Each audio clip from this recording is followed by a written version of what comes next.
गांव की बहू। एक समय की बात है, किसी गांव में आरती नाम की बहुत ही सुंदर लड़की रहती थी। कुछ दिनों बाद उसकी शादी शहर में रहने वाले केशव से तय हो जाती है और फिर देखते ही देखते उसकी शादी केशव के साथ हो जाती है। आरती अपने ससुराल में सबका बहुत अच्छे से ख्याल रखती है और सबको बहुत खुश रखती है। फिर तभी एक दिन, अरे बहू, बाहर कितना अच्छा मौसम है और ऊपर से बरसात हो रही है। ऐसे मौसम में पकोड़े खाना तो बनता है। तू जरा जल्दी से रसोई घर से पकोड़े तल कर ले आ। जरा तेरे हाथों का पकोड़े भी चख लेती हूँ। अच्छे तो बनाती हो ना? हाँ माँ जी, अभी बना कर लाती हूँ। इतना कहकर आरती रसोई घर में पकोड़े बनाने चली जाती है और थोड़ी देर में गर्मा गर्म पकोड़े बनाकर अपनी सास के सामने रख देती है। अरे बहू, बड़ी जल्दी पकोड़े बना ली। इतना कहकर आरती की सास जैसी ही एक पकोड़े खाकर खाती है। अरे, ये क्या पकोड़े बनाए हैं तूने? इतना ज्यादा तेल, इतना सारा तेल खिलाकर मुझे मारना चाहती है? अरे ना समझ, तुझे तो जरा भी अकल नहीं है। अरे, घर का सारा तेल उठाकर कढ़ाई में डाल दिया क्या तूने?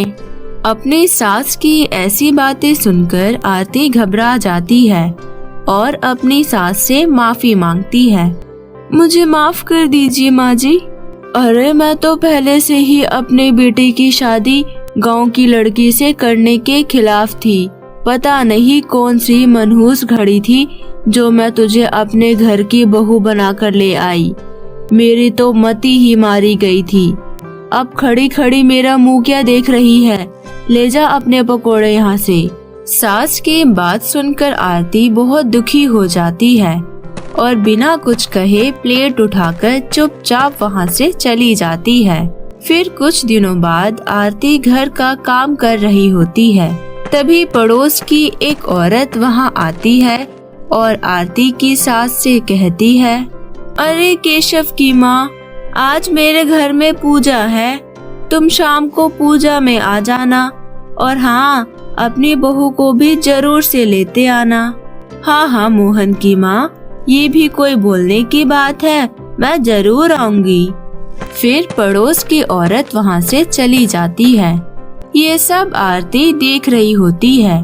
उसकी सास आरती के पास आकर कहती है, अरे तू क्या मेरा मुंह ताक रही है?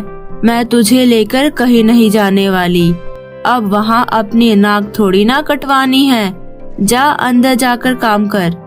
और बाथरूम में बहुत सारे कपड़े धोने को पड़े हैं। जा जल्दी से कपड़े धो डाल। आरती बाथरूम में कपड़े धोने के लिए चली जाती है और कपड़ों को अपने हाथों से धोने लगती है।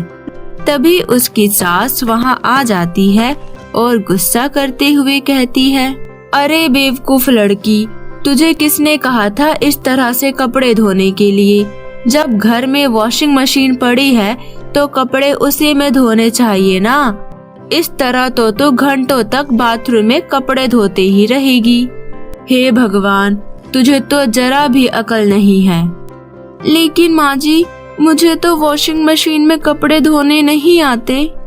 अरे, तुझे वॉशिंग मशीन में कपड़े धोने नहीं आते तो मुझसे पूछ लेती। आखिर तुझे समझा कर क्या फायदा? तू आखिर है तो गांव की ही, तुझे ये सब कहाँ से आएगा? अरे जरा विमला की बहू को देख, हर काम में तेज है। सारा मोहल्ला उसकी तारीफ करता है। विमला बड़ी किस्मत वाली है जो उसे भगवान ने ऐसे बहू दी। पता नहीं भगवान की मेरे साथ क्या दुश्मनी थी जो तुझे मेरी बहू बनाकर भेज दिया। अब चल, खड़े खड़े मुंह मत ताक मेरा। मैं जरा विमला के घर से होकर आती हूँ। इतना कहकर विमला की सास वहाँ से चली जाती है। फिर रात को केशव बहुत मायूस और परेशान सा होकर ऑफिस से घर आता है। केशव को ऐसे देखकर केशव की माँ उससे पूछती है, अरे बेटा केशव, क्या बात है? आज बड़ा उदास लग रहा है। तेरी तबीयत तो ठीक है ना बेटा? क्या बताऊं माँ, पिछले कुछ महीनों से अपनी दुकान घाटे में चल रही है। दुकान का काम बढ़ाने के लिए हमने जो कर्जा लिया था उसका भी ब्याज मैं टाइम पर नहीं दे पा रहा हूँ। अगर इसी तरह चलता रहा तो हमें अपनी दुकान बंद करनी पड़ेगी। इतना कहकर केशव उदास होकर अपने कमरे में चला जाता है।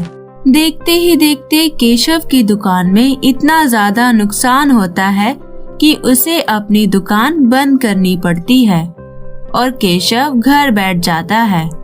आरती अपने पति की ये हालत देखकर बहुत दुखी होती है। दूसरी तरफ आरती की सास भी अब कुछ शांत शांत और बुझी बुझी सी रहने लगती है और कर्जे की चिंता में दिन रात परेशान रहती है। फिर एक दिन सेठ जी केशव के घर आते हैं। अचानक सेठ जी को देखकर केशव की माँ चौंक जाती है। अरे सेठ जी, आप अचानक घर पर? हम आपके पैसे बहुत जल्द चुका देंगे। अरे बहन जी, आपसे पैसे मांगने कौन आया? आपके सारे पैसे तो आपकी बहू ने अपने पिताजी के हाथों भिजवा दिए थे। बहन, सच कहूँ बड़ी किस्मत वाली हो आप, जो ऐसी बहू आपको मिली है। मैं तो आपको अपने बेटे की शादी का निमंत्रण कार्ड देने आया हूँ। यह लीजिए और सह परिवार मेरी बेटी की शादी में जरूर आइएगा। अच्छा बहन जी, अब मैं चलता हूँ, मुझे और भी जगह कार्ड बांटने जाना है। इतना कहकर सेठ जी वहाँ से चले जाते हैं। सेठ की बात सुनकर आरती की सास भागते हुए आरती के कमरे में जाती है और आरती को गले लगाकर कहती है, मुझे माफ कर दो बहू, मैं तुम्हें समझ नहीं पाई और मैंने तुम्हें बहुत परेशान किया। मैं भूल गई थी कि बहू भी आखिर एक बेटी होती है और तूने आज अपनी बेटी होने का फर्ज निभा दिया। भगवान करे तो जैसी बहू हर सास को मिले। इतना कहकर आरती की सास रोने लगती है। अरे माँ जी, आप तो मेरी माँ समान है और मैंने जो इस घर के लिए किया वो तो मेरा फर्ज था। आरती की ऐसी बातें सुनकर आरती की सास खुद पर बहुत शर्मिंदा होती है और फिर उस दिन से आरती की सास आरती का बहुत अच्छे से ख्याल रखने लगती है और दोनों सास बहू हंसी खुशी मिलजुल कर रहने लगते हैं। तो दोस्तों, कैसी लगी आपको हमारी ये कहानी, हमें कमेंट करके ज़रूर बताएं। और यदि आपको कहानी पसंद आई हो तो वीडियो को लाइक करें, चैनल को सब्सक्राइब करें और अपने दोस्तों के साथ ज़्यादा से ज़्यादा शेयर करें। तो मिलते हैं किसी दूसरी अच्छी नई कहानी के साथ। तब तक के लिए बाय बाय।